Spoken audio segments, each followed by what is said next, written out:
You're listening to the Cryptid Crew podcast. I'm your host, Mark Childers.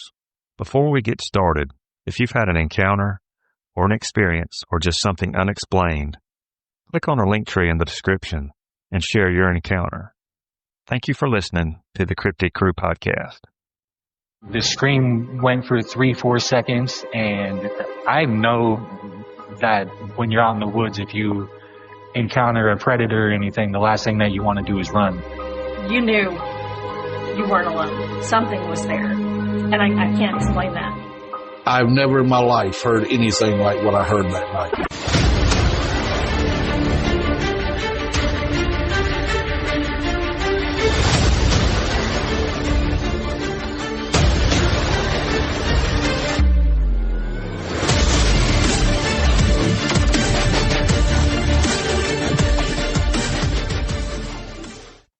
On this episode of the Cryptid Crew podcast, I would like to welcome our guest, museum interpreter at the Expedition Bigfoot Museum, co-host of Squatchin Holler podcast, and cryptid enthusiast, Amanda the Bigfoot Lady Stowers.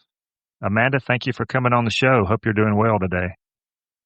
I'm good, Mark. How are you this evening? I'm doing pretty good. It's awesome to have you on the show. Well, thanks for having me. Yes. Tell you what, let's tell the listeners just a little bit about yourself and how you got started at probably one of my favorite destinations, the Expedition Bigfoot Museum in Blue Ridge, Georgia. So a little bit about myself. I'm born and raised right here in North Georgia, not too far from where the museum is currently located, and had some lot of paranormal and cryptid type experiences growing up here in the hills and hollers. And flash forward into my adult years, already had an interest in cryptids and things beyond, my experiences. And they started opening a museum up here in North Georgia. David McCara, the owner of the museum, opened that in 2016. So at first I was like, oh man, this place is starting to get, kind of touristy in this area. So I was afraid it was going to be something corny, something hokey. And so they happened to bring in Mr. Bob Giblin there not too long after it opened for, a meet and greet. So I was very familiar with the Patterson-Gimlin film already. So I jumped all over the opportunity to go and meet him, get a picture and that kind of stuff, and checked out the museum. And it turned out to be the exact opposite of what I thought it would be. It was just this amazing, amazing facility with tons of research and artifacts and everything. And it's all, science and knowledge based, kind of your Bigfoot 101 class. And they take it, very seriously. There's no tongue in cheek to any of it.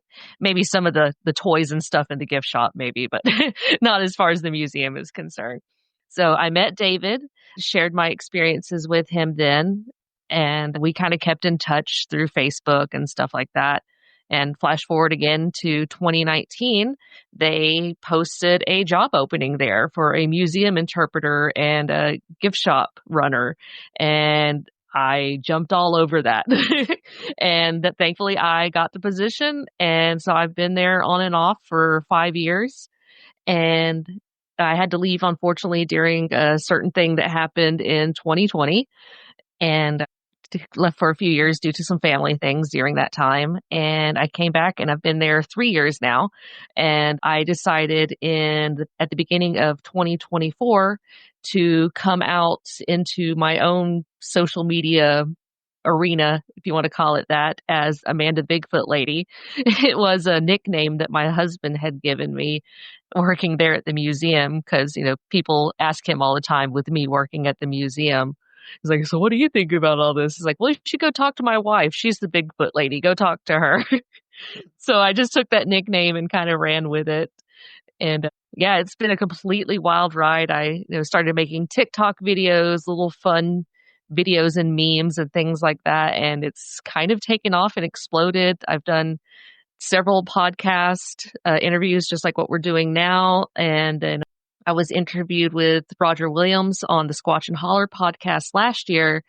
And earlier this year, he asked me if I wanted to come on as a co-host. And I was like, you know what? Why not? It's already been a fun roller coaster ride already. So why not try this adventure as well? So that's kind of the short rundown of how I ended up where I'm at. Well, it sounds like you wear a lot of hats, no doubt. I do. I wear quite a lot of hats. And for the listeners, if no one or if some of them have not visited the museum, that is a bucket list thing. I have been there, I believe, 2 or 3 times, and every time I enjoy it just as much, if not more. Yeah, and it's really fun. I visited, I think, at least twice, if not 3 times prior to me working there. And even working there now, I'll stop and look at some of the displays. I'm like, wait a minute, has that always been there? And I'll start reading it. And like, I've been here for as long as I have, and I'm still finding new things in there. Yeah, there's just there's so much in there. You could spend quite a bit of time in the museum and learn a lot, you know. Definitely. And that's what I tell some of the folks who come in there, people who are, you know, a little bit more on the fence about this. You know, they'll come out of the museum and say, wow, I didn't realize there was so much information out there. And I'm just like, oh, this is just the tip of the iceberg. This is just your Bigfoot 101 class. You know, there's so much more information than what's just here in this little building. And they're just like, oh my gosh, I had no idea. And I'm like, well, welcome to the rabbit hole. Absolutely. It's, tons of stuff, from tracks to films, a couple of different films, I believe, that you can watch in there. Yes, sir. And it's well thought of.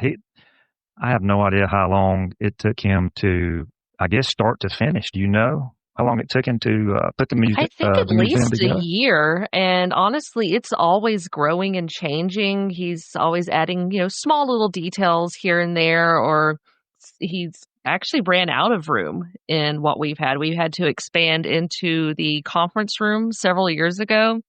So there's 9 new exhibits in the conference room itself because we're not really utilizing it too much for conferences right now. And he's got several not warehouses, storage units of all kinds of stuff.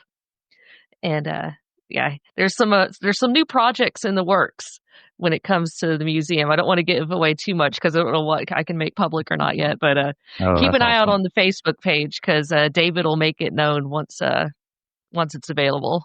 Yes, I'm looking forward to that, or hearing about it, or finding out what it is. I'm excited. Trust me. Yeah, I'm very excited. That's awesome. Let's do this. Let's kind of dive into. You've had 1 or 2 events, encounters in your lifetime that have really changed, I guess, the trajectory of your life, right? More or less, yeah. I've had 2 experiences in my life that I attribute to Sasquatch or Bigfoot. I myself have actually had multiple paranormal experiences in my life throughout my childhood and everything.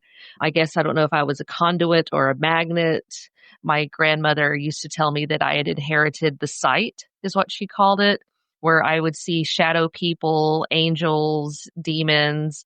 Growing up in the Southern Pentecostal church, you know, they were all the time laying hands on people and casting out demons and stuff. So I would see all of that.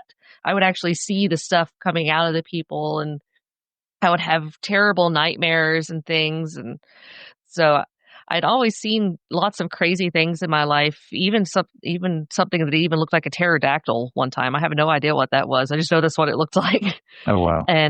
But yeah, I've had 2 experiences in my life that I attribute to being a Sasquatch. One, I know for sure it was that, because although I didn't see it, my brother who was with me at the time, he did. So he knows what he saw, and I know what I heard. And then the second one, I didn't attribute it to Sasquatch for a long time just because it was so bizarre. And I didn't actually really think about it that much until I started working at Expedition Bigfoot, the museum. And I started learning more about the paranormal and woo type aspects of these beings. And it kind of just clicked to me all of a sudden, like, you know, that's most likely what that was. It's what it looked like and everything. So let me go into a little bit more detail. So my first encounter, to keep them straight in my head, I refer to it as the carving tree encounter. I was 15 years old. It was in 2001 up here in North Georgia, not too far from Springer Mountain, which a lot of people are familiar with as the terminus for the Appalachian Trail. here in Georgia. And we were cutting firewood with my dad and my uncle. And he gave us teenagers a break, said, y'all go take a break for a while. So my brother and I was taking our cousin out to the other end of the property. It was a massive, massive piece of property to go and carve her name on the quote, the carving tree that was there on the property where generations of people had carved their name on it. And we'd been there probably 15, 20 minutes.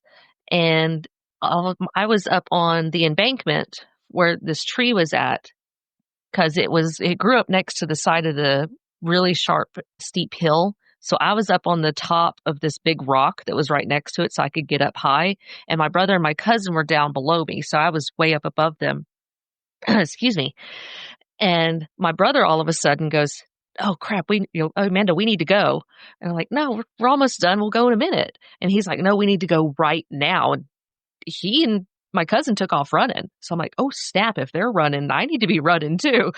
And in hindsight, obviously running, if it was a predator, if it was a bear or a cougar or something like that, that was probably a terrible idea. But again, right. If my sibling, my younger brother is running, I'm running too. So they take off running. So they had already gotten back into the hayfield and I had just crossed the tree line, and whatever it was that they had saw let out the most god-awful roar, howl, scream. I'm not really sure what to describe it or how to describe it. A roar is probably closest.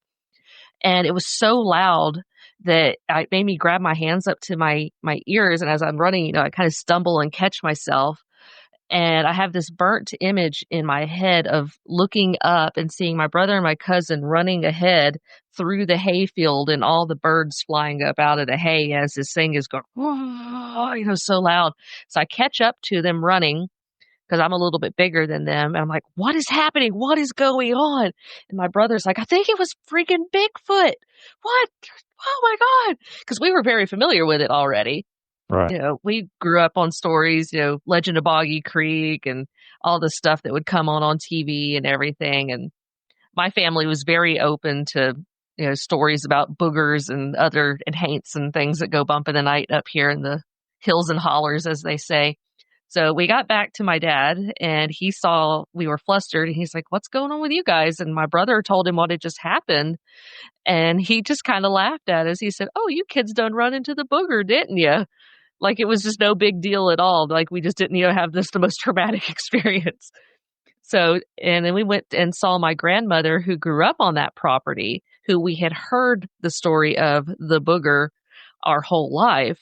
And we had just assumed that it was a ghost because there was ghost on that property. Supposedly there was like a headless ghost and Native American and Civil War, all that kind of stuff happened in that area. So again, we just thought it was a ghost that they had North seen. Georgia, correct? Yes, sir. Yeah, far North Georgia, Gilmer County to be exact. Okay. And told my grandma that. She's literally the exact same thing. Oh, you kids ran into the booger, huh? Because she just laughed it off. And so it was just this funny thing. And we would bring it up every now and then. My brother actually put it on a reporting site on the internet. We had to go over to our aunt's house who had internet to even be able to do that. Because again, we were up here in the backwoods still at that time period. We didn't have a computer or internet or anything. So we reported it on a website. And flash forward, probably sometime in the same time period. I just remember it was in the fall. Because we was over at my mom and dad's house, which was, now that I've looked at it on Google Maps, it's not but 3 miles as the crow flies from the property where the carving tree was at. My brothers and I and all the neighbor kids, we were playing in our really long driveway that we had, and we were up in the woods beside it. And I remember hearing something coming up in the leaves, like really fast and heavy. And I thought a deer was about to run up on us or something because I turned and I jumped real hard because, it's fixing to run into me. And as I'm turning, and it's almost like, I have one of those times where like time slows down because even though it was just a split second, it's very burned in my head. I turned over to it's my left shoulder. I turn and I look, and not but maybe 15, 20 foot from me is this being. And it's laying on the ground, prone on its belly, head up flat, but its mouth is open. And that's why I call it the bearskin rug creature, because that's what it reminded me of at the time, because it was laying there on its belly with its mouth open, like how a bearskin rug would be laying. And I was looking at it and I'm like, what am I seeing? Is it just the leaves playing with me, or no, there's something actually there. And what was really crazy about it is that I couldn't see like the hands and stuff because they were stuck straight out on each side, and they were right behind the two trees that it was perfectly in center of. And I could see the eyes, the face, inside the mouth, the top of the head, shoulders, and on down the back. But once it got to about mid-waist on down, I couldn't see anything. It completely blended in with the leaves like it wasn't even there. And so again, I'm looking at this thing going, am I really seeing this? Is this real? Is this not? It's not a bear. It's not a person. It's not a gorilla. What am I looking at? And the kids that hollered at me, Amanda, hey, or something that caught my attention. So I turned to look at them, and I look back, and in just that split of a second, it was gone. That's crazy. And I guess it took you a second for your brain to process all that. It really did. Yeah, it took me a second to process it. And to be honest, I kind of just filed it away in the back of my head because, again, I've had so many experiences with seeing things. And so I thought that I was just seeing something again. I never put two and two together that it most likely may have been a Sasquatch until after I started working at Expedition Bigfoot. It would have been when I was there in the summer of 2019. And I say this all the time. I really wish that I could remember the experience that I was talking to somebody, the experience that they were sharing with me that triggered this memory that made me remember about this thing. And whatever it was that they shared about it, it was so similar that the memory of it just kind of came flooding back.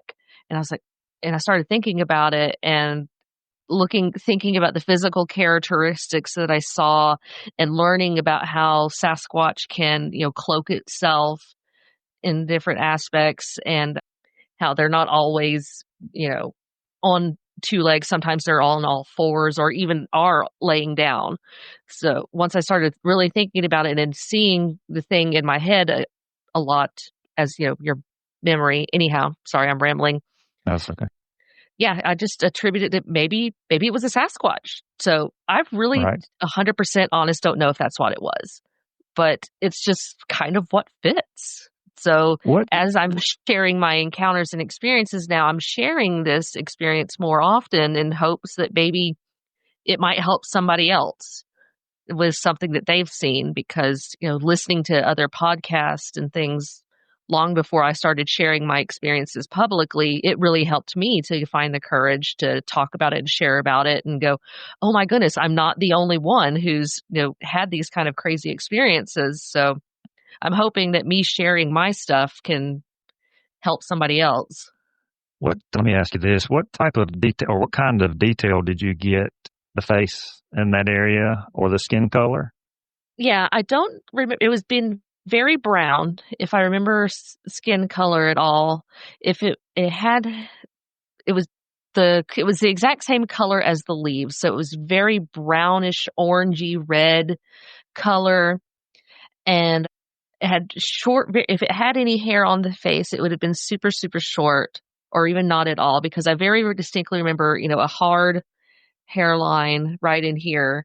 And so it had very, very prominent, strong Neanderthal type brow ridge across the top, deep sunken in dark black eyes.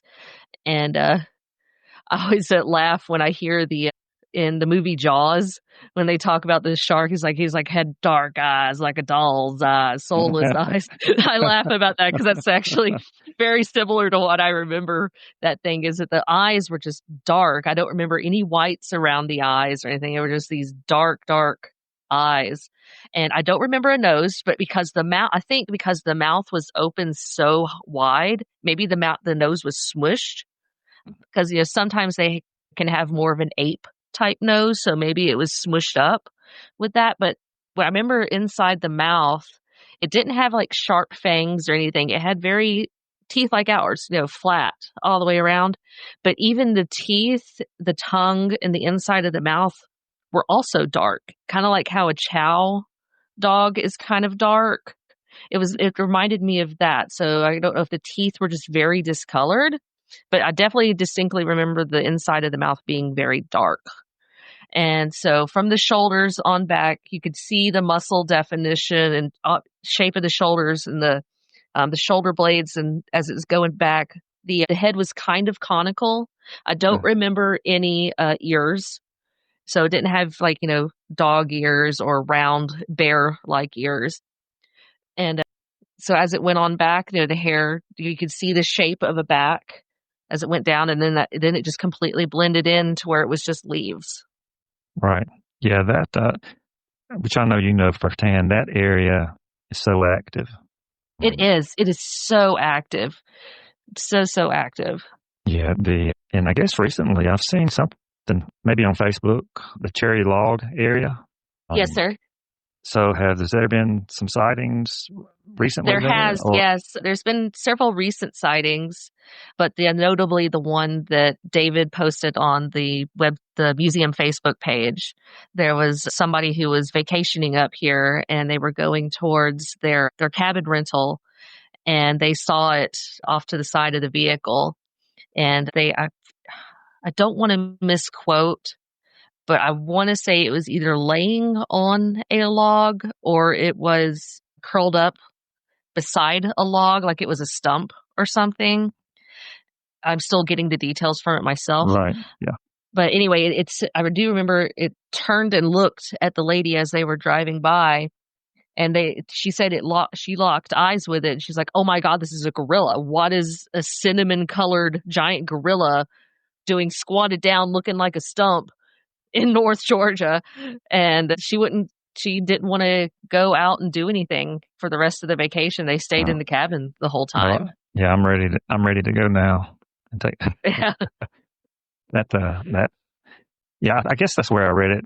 Maybe the Expedition Bigfoot website, maybe, or Facebook site, or I guess that's what it was. I believe it was on Facebook, but I saw Most that likely, yes, sir. Yeah. You brought up, I was going to ask you this. Let me get your opinion on physical evidence, tracks, tree structures, and you mentioned cloaking, and that was one of the things I had highlighted in my notes. Do you think they can cloak? Oh, I 100% think they do.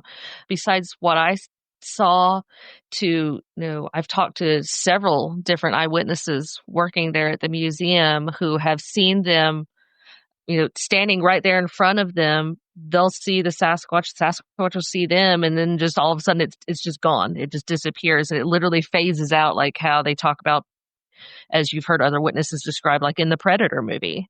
So they can kind of see it, but it's not there, or it can completely phase out. I've talked to people where they've seen it walking through the forest and get behind a tree as it's going there, then all of a sudden just not come out on the other side. Right. Is it going through, quote unquote, a portal? Is it just cloaking itself where you can't see it, and as it continues on its way?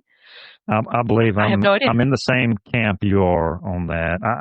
I believe they can cloak or camouflage. I guess would be another term, possibly. Yeah, camouflage would probably be another good term for that. Because I've seen pictures and various, videos, and some of them look like they are blending in to the environment. And some of them are maybe I'm not sure if I'm using the right word, a figment of your imagination because you want to see one in some of the pictures. True. But in others, there's no doubt in my mind that there's a figure there, And, agreed. It looks like what's around it, Exactly. I 100% agree with you. I've seen several pictures. People are showing me pictures all the time. And then, of course, being all over the internet, doing research all the time, you'll see people, with quote unquote blob squatches or red circles you see all the time. And then, some of them you see and you're like, well, that could possibly be a shape of something. It's got a distinct, head and shoulders and features, but is it just a figment of my imagination that we're wanting to see something, or is there actually something possibly there?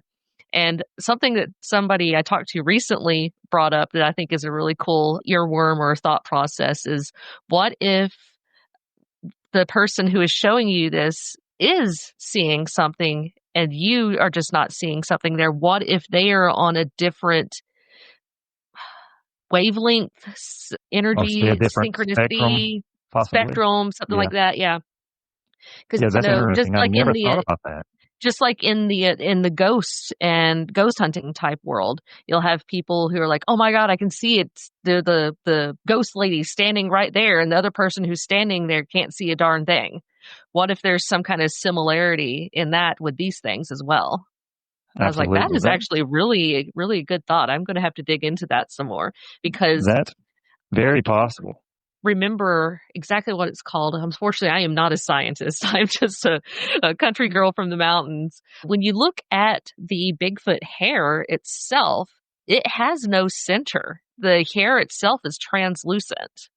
So what if the hair itself is on a different color wavelength?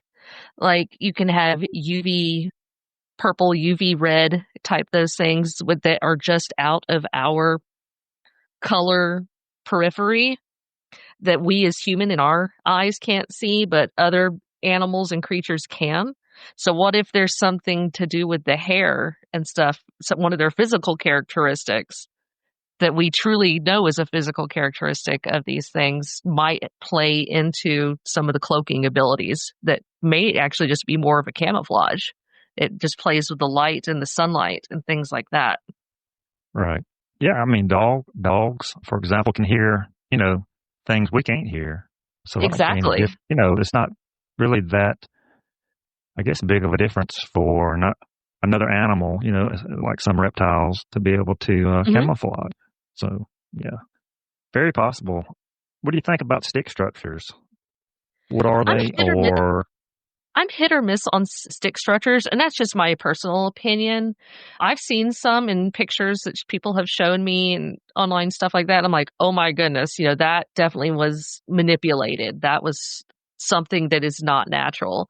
And then I have seen some others that it's just like, I try to have a little bit of a skeptical mind on that when I'm analyzing, just because you want to try to, what's the words I'm looking for? Debunk it. Could this have Right. been anything else? I do definitely think that these creatures do mess with the environment around them, whether it's to leave markers, like territorial type markers or hunting blinds, things like that, or just maybe it's a way of writing for them. Because I've seen these amazing pictures where they've taken vines and just twisted them around and almost braided them in different ways and in different designs. So, and then I've also seen other researchers who have taken like 4 or 5 different little like small trees and stuff, and they just let them all go at the same time and they stay there.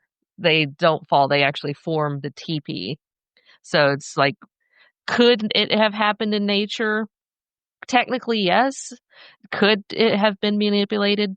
I don't know. But yes, I definitely do think that they do manipulate structures, trees and stuff. I mean, one of my favorites that I've seen I remember seeing on a documentary was the upside down trees, where they take a tree and stick it upside down in the ground so that the root ball is up top.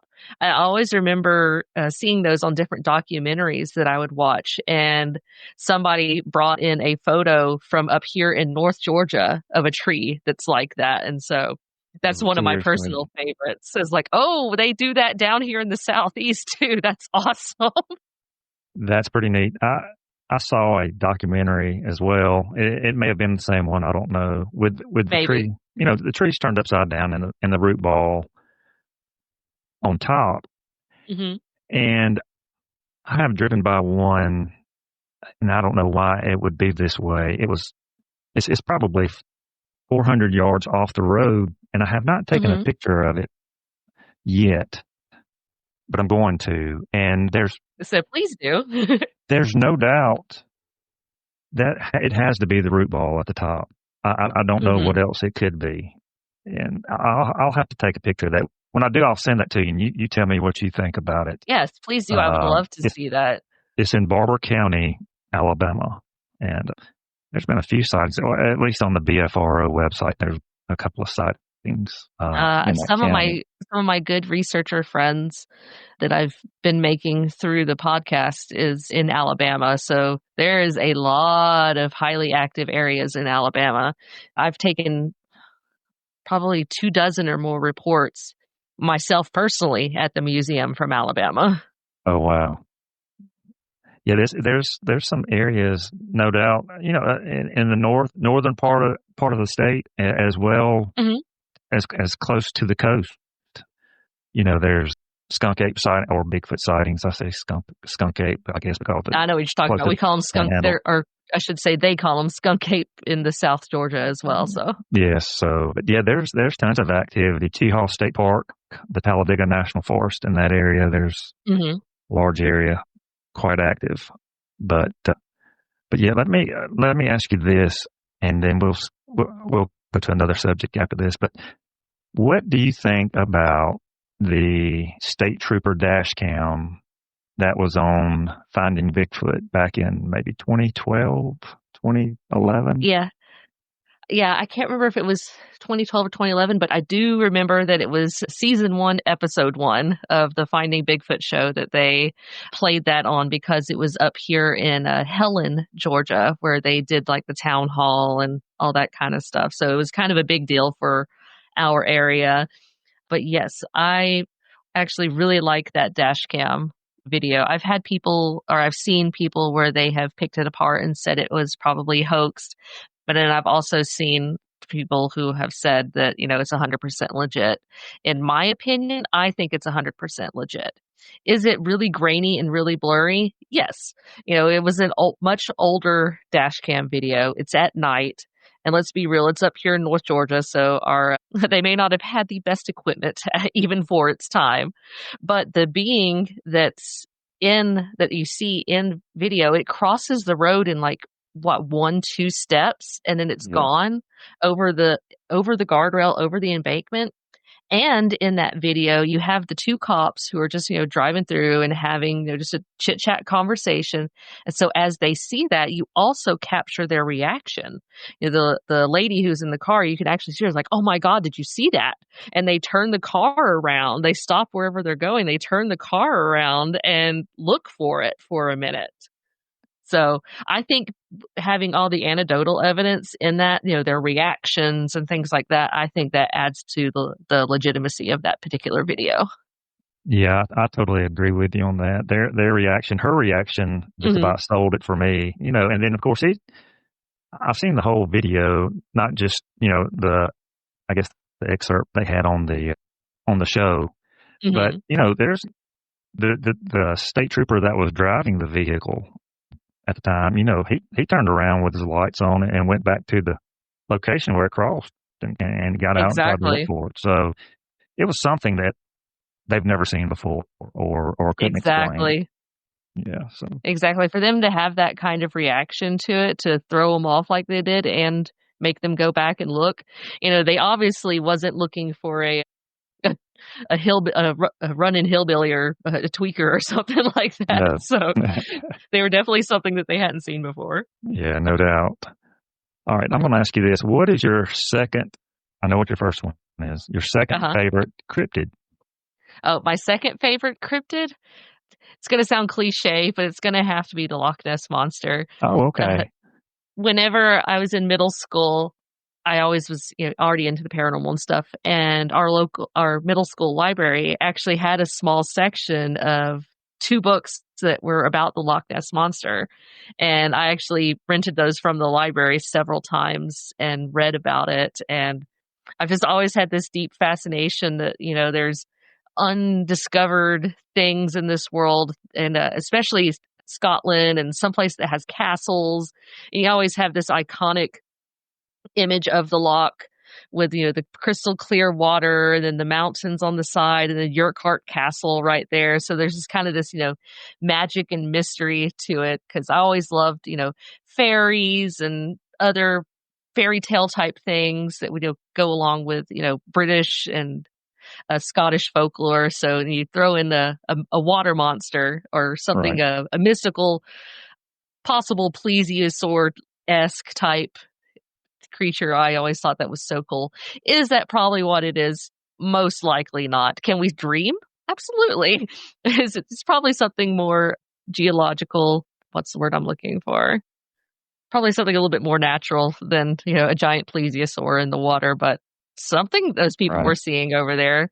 And the fact that some of the legends go back as far as they do. I think it was either St. Columba or St. Christopher, I think, in the, oh shoot. I know it was pre-year 1000. He actually cast the monster out of the river into the loch. It was a legend that's over there. It's really prominent that somebody was trying to cross the river Ness, which is where the Loch Ness or Lake Ness gets its name. And the gentleman who was trying to swim across the river onto the other side to get something for him is coming back, and he's getting attacked and trying to get eaten by the monster. So about sure it's St. Christopher, he cast cast the monster out of the river and into the lake. Be gone, you have no power here. And so he's a patron saint of that area and to bring Christianity to that area. And so that was a really neat to know that legends of that went back that far. It wasn't just a recent thing. Yeah, Nessie is definitely a interesting subject. And if something comes on, the History Channel or Travel Channel with that on, I'm going to watch it. It's no doubt fun. Same with me. I guess mine is probably the Mothman. Mm-hmm. And, typically, I guess it's known for the Point Pleasant incident, I guess in the late 60s. Yes, sir. It'd be 66 to 67 when was super prominent there in Point Pleasant. Right. Apparently, they still have sightings of it in that area. And surprisingly, in Chicago, Michigan, Wisconsin. And fun fact, David Becerra and I have taken a Mothman report at the museum down here in Georgia. Oh, that's pretty awesome. Excuse me. It was Chicago area. North Georgia that happened. The gentleman saw it flying beside his car. Very, very similar to how it was for the folks in Point Pleasant. He turned and then there's this terrible winged, dart, bright red-eyed thing flying beside his car right here on the main 4-lane coming through North Georgia. Oh, seriously, that's pretty cool. That's neat. That's exactly what happened. It's cool but terrifying. Yeah. I guess so. I guess you could say that. But that's exactly what they depict in some of these documentaries. Like I guess it used to be maybe on Monster Quest or either Monsters and Mysteries. Unknown. Yeah, Monsters and Mysteries is one. Boogeyman, American Boogeyman, or something like that. There's been several different ones. Monster Quest obviously is the notable one. Right. Shout out to above my head here, Untold Radio Network is Doug Hychek's company that my podcast has just signed on under, and he was the producer of the Monster Quest show. Right. So, yeah, that's right. Shout out to him. I did not know that until just recently. That's pretty cool. Yeah, that's probably my all-time favorites. Definitely mine, because that came out in the very early 2000s. And so I was in high school then, and that was already after I've had all these experiences. And so it was so cool to see something that talked about this obscure subject matter that, people like me were getting made fun of and bullied for in school, to see it on mainstream TV, especially something as big as the History Channel or Discovery Channel. Right. So it was a really big deal for me. No, yeah, for sure. Let me ask you this. Is there one story that sticks out in your head from the museum more than any other? I know you just mentioned the Mothman sighting, but... Oh, man, that's a good one. I'm thinking here, so I apologize for the silence. No, I know you hear quite. So the one I can think of the best is one it's really out there, but it's one of my absolute favorites. So David has shared many, many times a particular story that he got from a witness here, right here in Gilmer County in North Georgia. Excuse me. So the abbreviated version of it is this geriatric gentleman and his family came in to visit the museum, and it was just him and his wife Melinda running the place at the time. And he comes up to David and he's like, "I've got a story to share with you before I die." And he said that back in the 70s here, him and a couple other high school buddies were driving their van up to the top of this mountain up here where, teenagers went and did things on Saturday night. And this kind of obscure kid that was a friend of a friend was with them, and he was in the back of the van.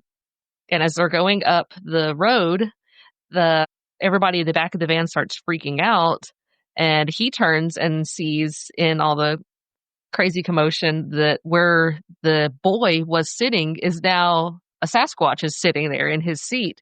And the Sasquatch is like absolutely freaking out too, but it's wearing his clothes. And somehow or another, in all that commotion, it trades back. The Sasquatch disappears and the boy is back. And he is just scared and confused about what is going on and what is happening. I forget all the details. David has way more of them than I do. But not very long after that, the boy and his family moved from the area, and two of the girls who were in that van had to go to Atlanta for psychiatric care.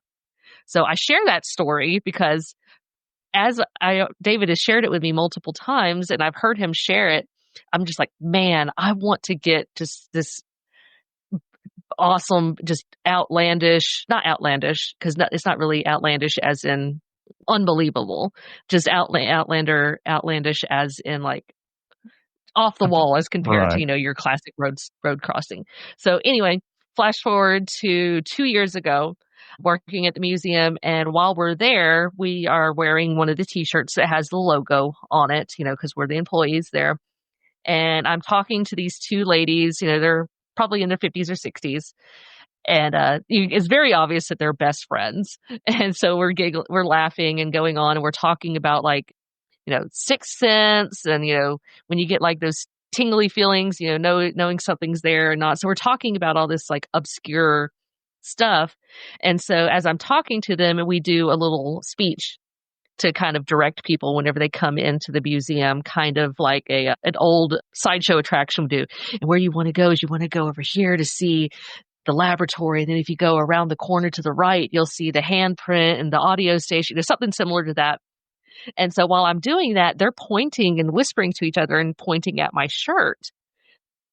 And so the one lady who was the more talkative of the others, the other one was kind of shy. She was like, "No, you need to just tell her." She seems like, she would understand. And so they were pointing at my shirt, and the lady finally caves and says, I know we've already been talking about stuff, but you're going to think that we're crazy. And she's pointing at my shirt because on the shirt, you have a Sasquatch face. One half of it is a kind of outline drawing of just, a basic Sasquatch creature. And then the other half of it is a tribal mask. I think it's the Desunequa mask, actually. And it has kind of the hair coming off of it that kind of would be similar-ish to dreadlocks, because that's what the lady said. It's like the Sasquatch that we saw had hair just like that. It had little short braided dreadlocks on it.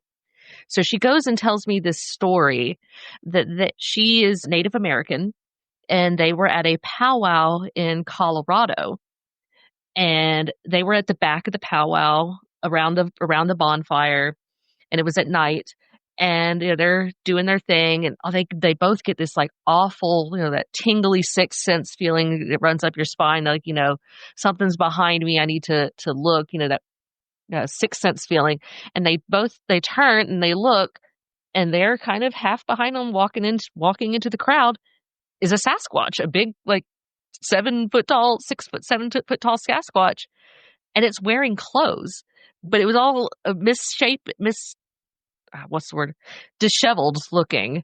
Like it had just threw them on real quick. Like, if it was dirty and And Right. they said whenever it's looked at them that it had the little short, almost dreads in its hair, which is, they said it looked exactly like what is on our shirt. And they said that whenever they looked at it, it looked back at them like, and gave them this kind of this smirk, like, yeah, you saw me. You can see me. I see you. You see me. You're all right. And as it just keeps walking further into the crowd in front of them. And as it's doing so, it's shrinking down and transforming into human form. And they're both standing there and just like, oh my God, did this really just happen? And they turn, and the gentleman who is to the left of them apparently saw the exact same thing that they did, because he's standing there with his mouth just wide open, like, and just in shock as well. So I'm standing there talking to them, and I get really excited with these subject matters, and I tend to ramble and stuff. And I hope that I kept a straight face, because in my mind, I'm going, oh my God, it's happening. I'm getting my story. I'm getting my crazy encounter story shared with me. And they came back out of the museum, a long time. They enjoyed the museum, stayed back there for a while. We talked some more. And they just, thank you for listening. I hope you don't think that we're crazy. And I was like, oh, honey, trust me, this world is far crazier than we could ever begin to imagine. So trust me, I don't think that you're crazy. And so I believe them, because they were very sincere about it. And you learn after talking to so many people, you can kind of tell when they're BSing you and when they're not. And yeah, these ladies are very sincere about it. So that one is my big one that sticks out with me all the time. Yeah, you can tell when people are, I'm not going to say, well, I could use the word organic or it happened. You can tell by their demeanor, the expression. Oh, absolutely. Their body language, Absolutely. their eyes, Mm-hmm. So yeah, that gets into a whole nother, that's the woo side, I guess, or maybe the skinwalker side, or Yeah. I don't know what you call it. I don't know what side of the spectrum you would put that on, if it even would have a category. Like you said, it goes into the woo, the paranormal, the spiritual, all the above. Shape-shifting. But yeah, shape-shifting, exactly. Yeah. So yeah. And some native legends have, stories of all this kind of stuff. So could they all have correlated with Sasquatch as well? Or is Sasquatch just more of a broad spectrum term for a lot of other things? Right. Yeah, their history. A lot of the different tribes have different, stories and names for the Sasquatch or whatever you want to call it. But yeah, it's in their lore, for sure. Mm-hmm. No doubt. Amanda, tell us where we can listen to Squatchin Holler podcast, and tell us a little bit about it. So yes, Squatchin Holler was started by my friend Roger Williams. That was his baby, and he's just invited me to come on with him. And we have just recently moved under the Untold Radio Network umbrella, so folks can find Squatchin Holler podcast on Untold Radio Network on YouTube and most other podcast platforms. And Squatchin Holler is also on its own YouTube channel as well by the same name. So you can go back and watch some of our older episodes. And we're very laid back on the show. Roger and I were both Southerners, so we both know that Sasquatch is real from our own personal experiences. So we're not out here to try to prove anything to us or to anybody else. So we're just here to have conversations with people. Like we're sitting on the front porch drinking sweet tea, talking to them. And Roger says it best. He says, we may not take ourselves seriously, but we take the subject matter very seriously. Right. Well, that's awesome. Yeah. Well, I'll have to check it out, and I'll put a link. I'll get a link from you for the podcast in your YouTube channel, and I'll put it down in the description so everybody can check you out and see what's going on with Squatchin Holler. That would be awesome. Thank you. Yeah, no problem. At the end of each episode, we do a rapid fire Q&A. I'll give you 3 questions, and it's the first thing that comes to your mind. You ready? All right, let's go. All right. It's nothing serious. So, favorite food to eat while camping or hiking? Oh, s'mores. It's more good choice. Yeah. Yeah, I have a sweet tooth, so yeah, that's a very good choice. Yep, me too. S'mores. Yep. Something sweet. Yep. All right. Number 2, favorite Bigfoot TV show, past or present? Ooh. Favorite Bigfoot TV show, past or present? It's going to have to be Monster Quest. That's the first one that comes to mind. Yeah, that's probably not my number 1 as well. That's when that came out. I guess that was probably 2002, 3, 4, something like Somewhere that. in there, yeah. Yeah, I was so stoked. That was great. Number 3, pick one place you could go squatching anywhere. Where would that be? Oh man, the Olympic Peninsula in Washington. I just think that would be so cool. I mean, it's a true rainforest here in the United States, and on top of Washington being the mecca for Bigfoot sightings, I think that area would be super awesome to go and explore. Oh yeah, that'd be pretty cool to be able to go squatching with the Olympic project in that area. Yes, that would be. Yeah, we interviewed. Crap, I can't remember the guy's name now, and I apologize if you're listening to this. But yeah, we Shane interviewed Corson, one of the. maybe? Yes, it was Shane Corson. It Thank was you Shane so Corson. much. Okay. Yeah, we interviewed him on our show not too long ago, and he was very down to earth, great, terribly smart guy. And what they're doing up there with the Olympic project, the amount of data that they're catching is so important to the research of these creatures and beings, not just for the woo, but also backwards. I got the backwards. Not just for the physical, but for people such as myself who are into the woo. You need this data. You need to know these things like what do they eat, what do they sleep, where do they migrate, all these different data points of things that they're collecting, and then the fact that they're making some of it publicly available is huge. Yeah, there's no telling how many man hours they have put into that project. Oh, I can't even begin to imagine how much man hours is into that. Because as you and I both know, just going through audio analysis or, video analysis, that's time. That takes a lot of time. It really does, yes, no doubt. Another thing I was going to tell you I admire is your sharing your faith as well.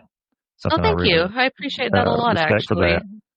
No doubt. Yeah, whenever I decided to go forward in, pursuing, stepping out, into the social media platforms, I prayed about it a lot because I'm actually surprisingly not used to be very, very shy. I had, a lot of terrible social anxiety, and it just kind of felt like that was where I needed to go and to pursue. I just felt this draw to it. And I met a young man at who came in at the museum and was interviewing and stuff. And on his blurb at the top of it, it said "Put God first" of it. And I saw that, and I was like, you know what? That's perfect.